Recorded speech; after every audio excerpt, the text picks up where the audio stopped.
بعض کسان داسې وي هغه په خپله خیانت نه کوي. بعض کسان داسې دي هغه خپله ډېر ایمانداره خلک دي، مسجد کې مونځ هم کوي، داسې نور ښه کارونه هم کوي، خو چې کله د ده لیډر خیانت وکړي که نه، یا د ده مشر یا د کونسلر او ناظم صاحب او دنه څوک تپوس وکړي دا ښه سړی دی په خپله، د چا یو روپۍ هم نه ده خوړلی، دنه تپوس وکړي هلکه هغه ستاسو فلانکي لیډر چې هغه پیسې راوړي هغه یې څه کړې؟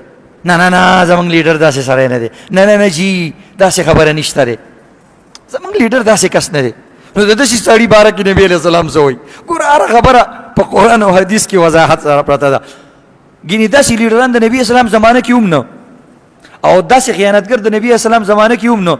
هلته یو کمیس به چېرته سیټه شو، داسې وړوکې شی، دلته پوره ټرکونه سیټه کېږي، خو چې کوم سړي نه ته تپوس وکړي چې ستا لیډر هغه ستا مشر هغه ناظم صاحب هغه ګیري والا هغه بېګیري فلانې، نه جي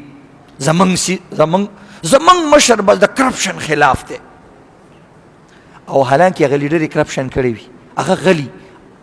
نو د دې سړي شه د دې مونځګزاري سړي چې دا خبر وکړه څه به وي؟ نبي علیه الصلاة والسلام فرمایي من یکتم غالا فانه مثله، کوم سړي چې د خپل لیډر او د خپل مشر خیانت پټ کو وی دام خیانت کر دے، دام خیانت کر دے.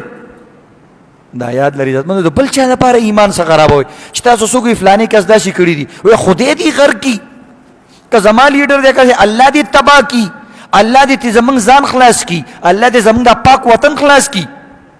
خیرې کوئ عزتمندو، خیرې ډېر زبردست شی دی زمانه کې، یو شی دی چې چلیږي بس هغه خیرې دي، ځکه ټول مظلومان دي او د مظلوم خیرې قبلیږي. حدیث کې راځي وی الله ورته د آسمان او د عرش دروازې او پردیم لري کې خیرو والا ته. زمونږ د حکمران ولې تباه دی؟ خو وجه دا یو حکمران هم نه ټینګېږي، ولې؟ دوی ته خپل کسان هم خیرې کوي.